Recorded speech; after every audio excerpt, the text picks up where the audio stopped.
Okay, guys, welcome to Account Thoughts. In this Account Thoughts podcast, I will discuss relevant issues that CPAs and BS accountancy students face every day. So, mapa-ACADS yan, outside of academics, pag-uusapan natin yan. As long as kasama siya sa life ng isang BS accountancy student. Hindi to lecture or hindi to instructional video. I want to be entertaining as possible. Pero I hope that when you watch this or when you listen to this account thoughts, I hope that you will gain thoughts or you will gain ideas, and I hope that you will be inspired after watching this video. So for my first account thoughts, I will talk about online classes and BS accountancy. Because of the COVID pandemic, the schools are forced to transition into online classes. So ngayon, wala na kasing face-to-face. Lahat ng mga subjects or lahat ng mga schools, online classes na. Mapa modular ba yan? Mapa synchronous session, yung online through Zoom or to Google Meet. So those are the ways as to how accounting teachers are teaching right now. Even review centers are doing the same. So lahat ng mga schools online classes na. Pero 'di ba meron tayong iniisip na tanong or naiisip talaga natin to palagi. Is online classes compatible with BS accountancy? Kasi sasabihin ng iba na ang hirap talaga ng BS accountancy. Mahirap siya kung face-to-face, paano pa kaya pag online? So, merong ganong mga struggles ngayon ang BS accountancy students. Kasi, yun na nga, before the pandemic, ang hirap na ng accountancy. Paano pa kaya kung online? 'Di ba? Kasi, ayaw natin or the struggle of BS accountancy students is, at some point or most of the time, sila lang yung nagsa-study. Kailangan talaga nila mag-sarili or they need to be independent. Ibig sabihin nun, kahit hindi nagtuturo ng maayos ang teacher, kailangan talaga nila mag-study or minsan sariling sikap na lang. Dati yun, face-to-face. Paano pa kaya ngayon na online? Kasi, syempre, in the online setup, yung mga teachers, hindi naman yan mag-meet all the time. So, syempre, since online classes to, limited time lang din yung meeting time ng mga teachers. So that is a struggle. Kasi let's say advanced accounting, isisiksik mo siya sa 6 weeks or 7 weeks. Paano mo yun gagawin? Or paano ka matututo pa ganun? So, yun. Kaya naiisip natin palagi, compatible nga ba ang online classes sa BS Accountancy? So let's try to assess. Ako, personally, it depends. Number one, are you easily distracted? Or number two, do you have other responsibilities at home? Ito yung nagbago sa online classes. Kasi lahat ng mga estudyante nasa bahay.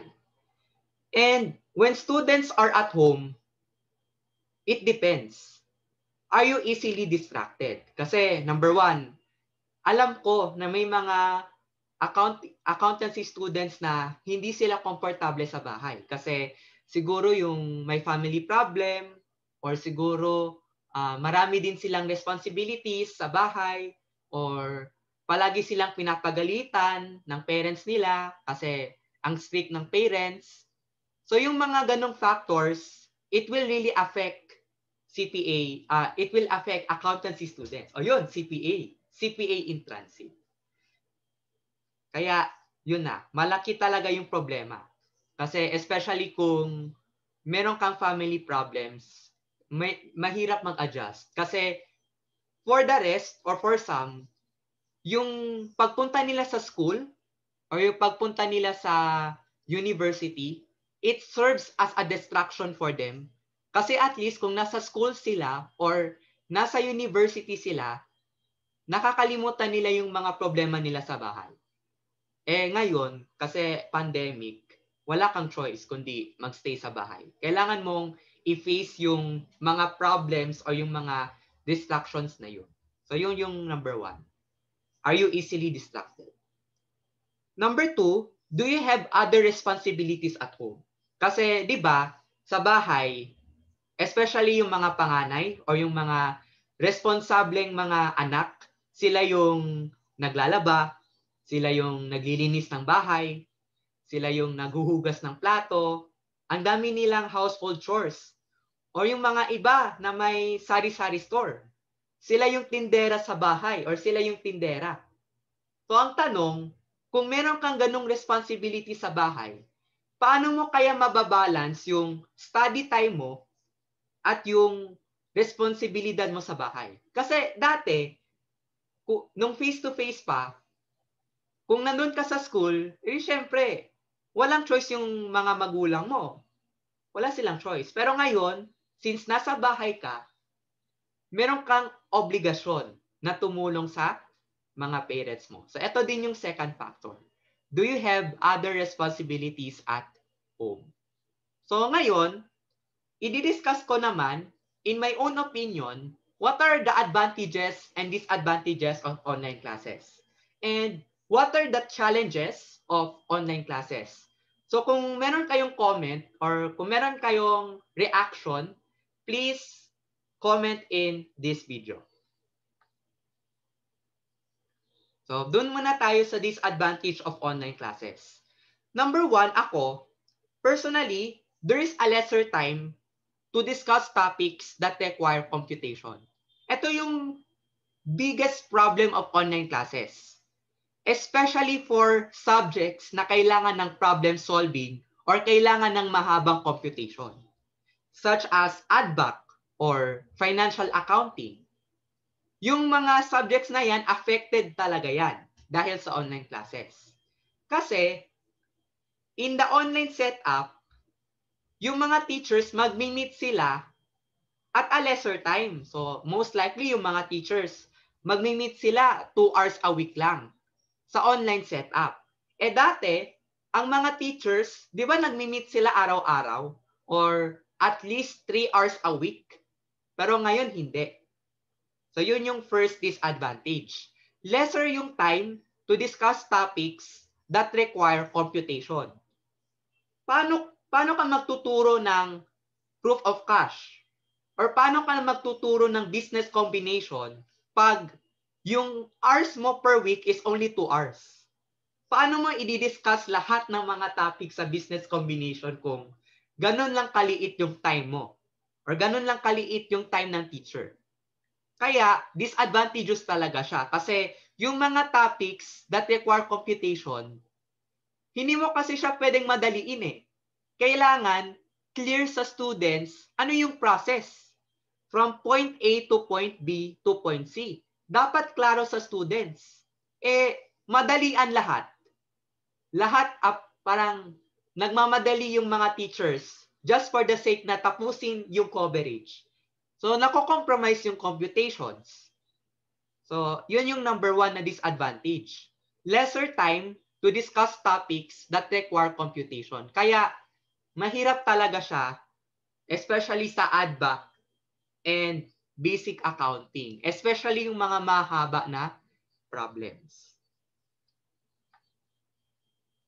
Number 2 din, lesser interaction with teacher or classmates. Ito, palagi lang natin itong na-overlook dati nung face-to-face. Pero ngayon, nare-realize natin yung value. Kasi dati, sabi ng mga teachers or yung perception ng mga teachers, yung mga classmates or yung mga students, ano lang naman ang ginagawa nila sa school?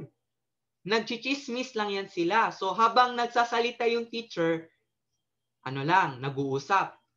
So merong bad impression about face-to-face classes na ang mga students daw, chika lang ng chika or chismis lang ng chismis. Pero, nare-realize natin ngayon na importante yung interaction.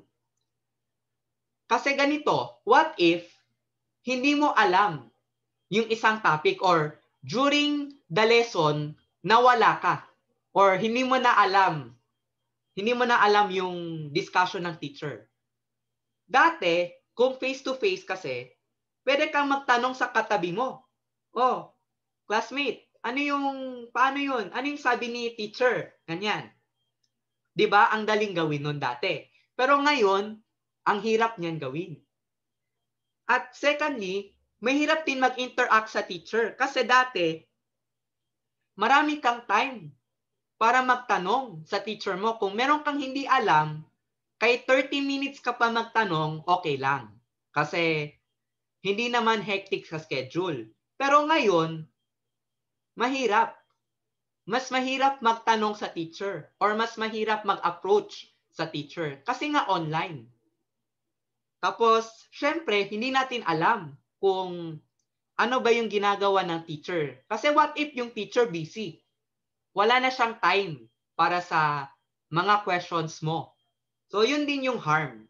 Lesser interaction with teacher or classmates. Nakakatulong talaga makipag-usap sa classmates mo, especially for classes.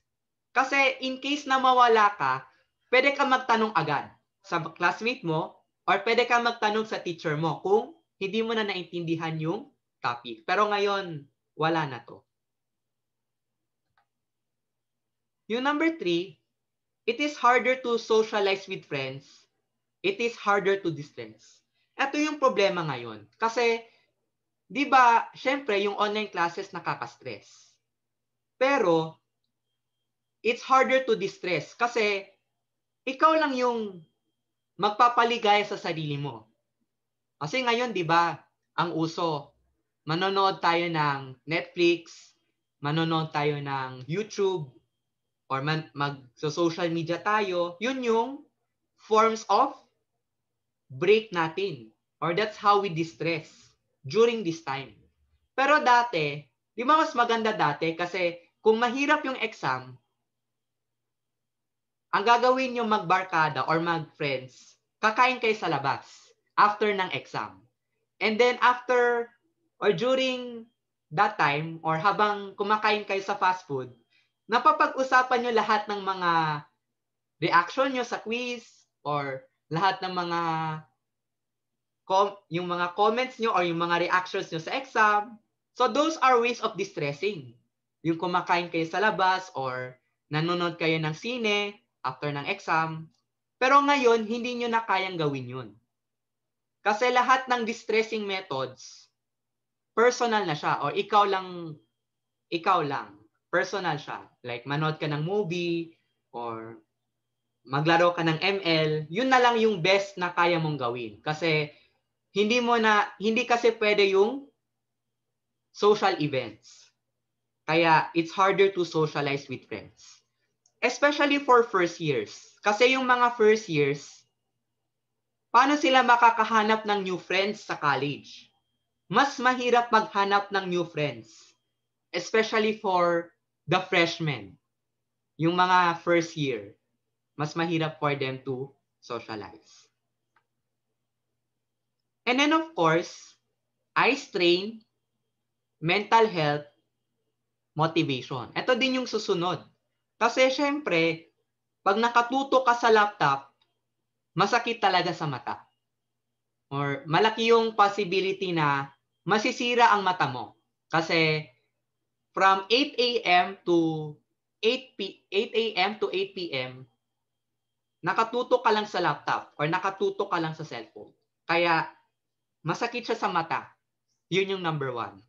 Number 2, mental health and motivation. Kasi, di ba, mahirap na mag-socialize sa friends.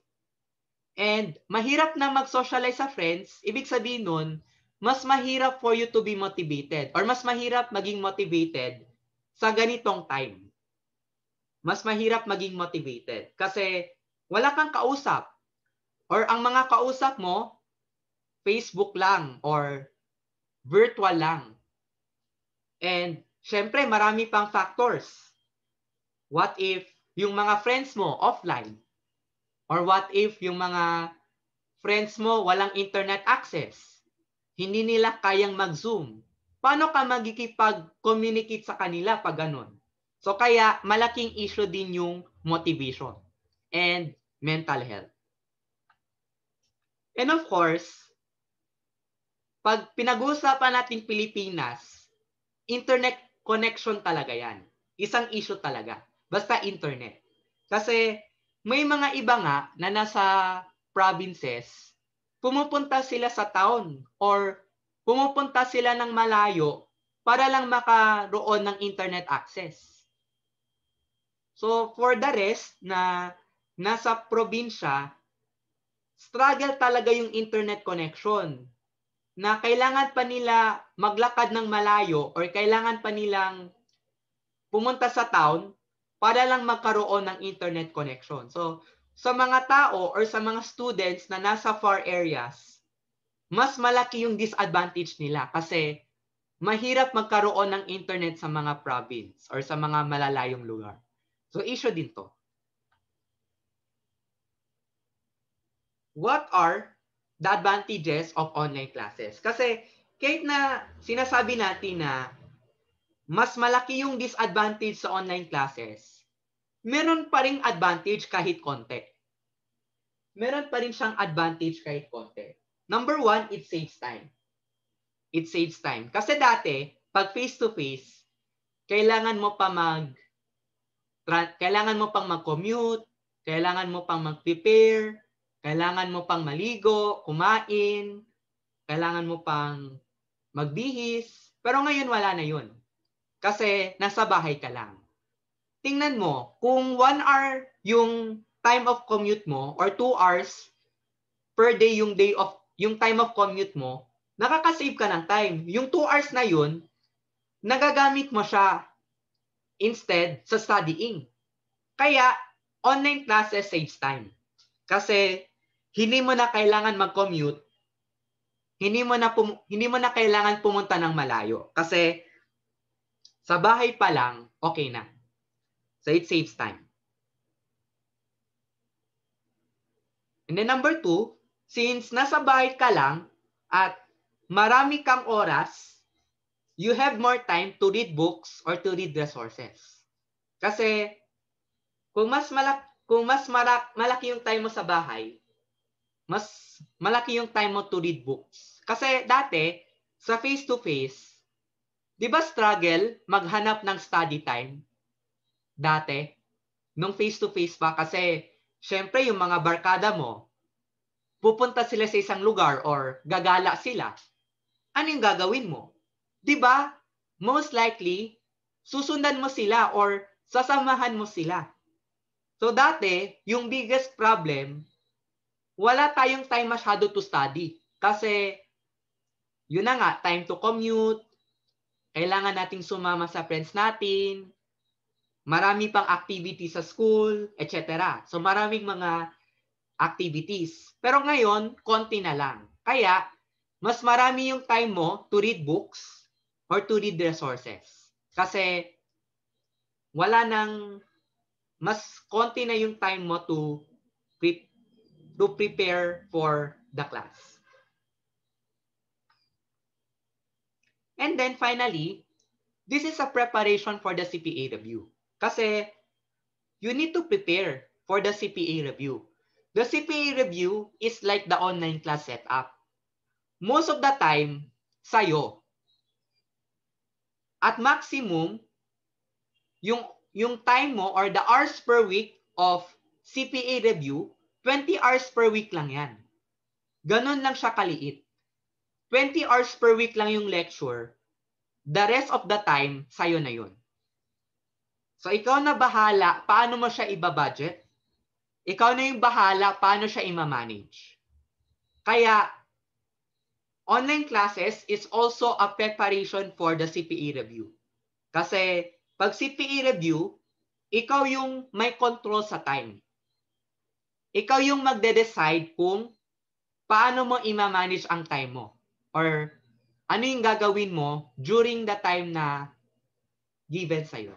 So, it's also a preparation for CPA review. And of course, these are the challenges. These are the challenges that we have in the online class setup. The first challenge is how to focus. How do you focus when distractions are there? How to focus?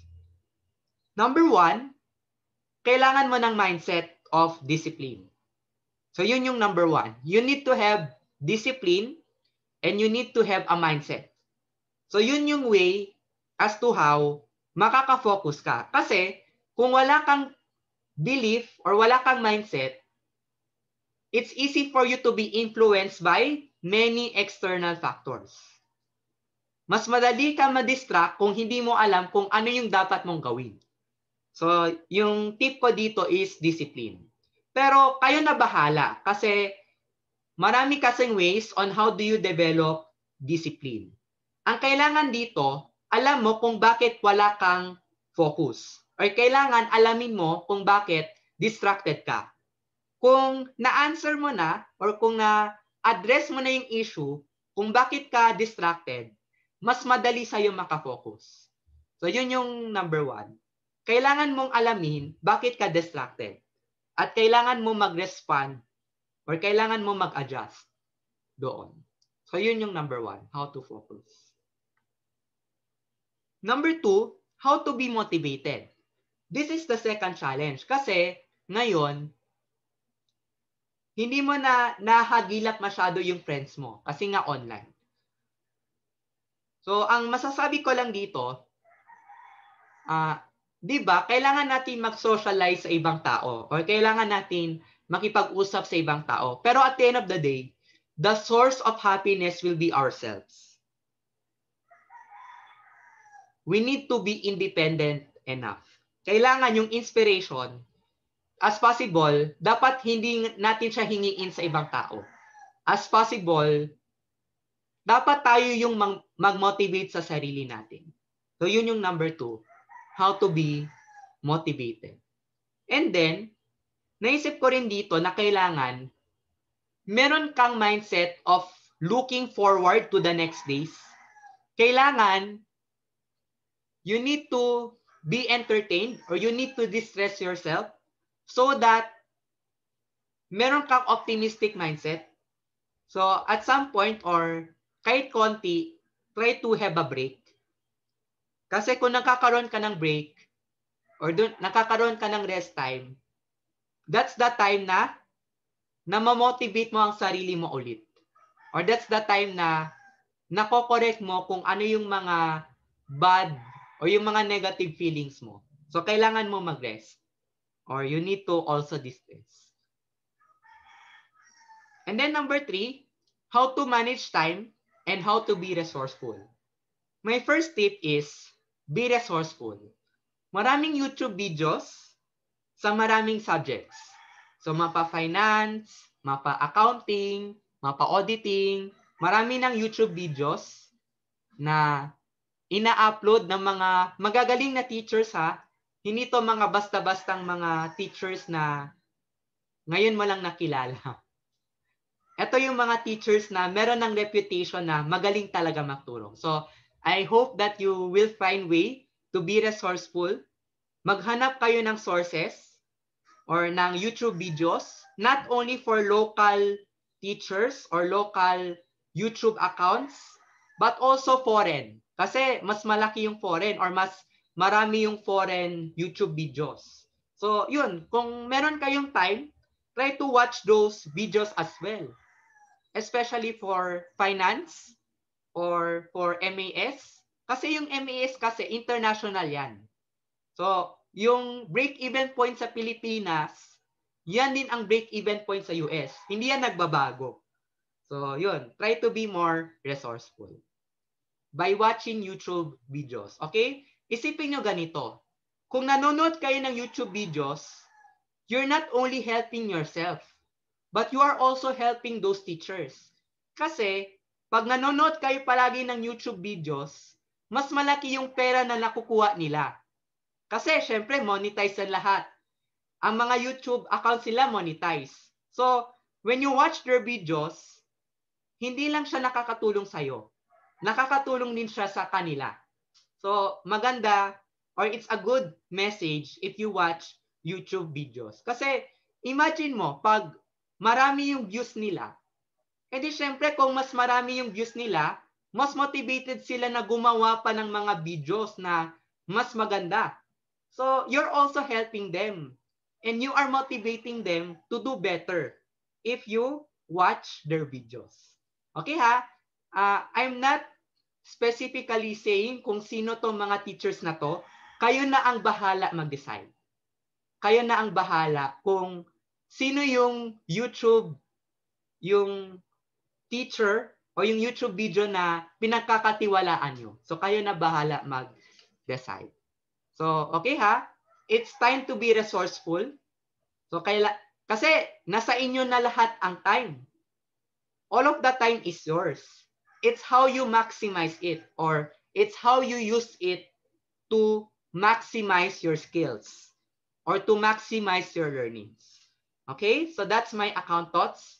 So if ever may comments kayo or meron kayong reactions sa video na to, just click in the comment section and subscribe kasi ito yung first video ko. So for the next weeks, meron pa akong next videos for account thoughts.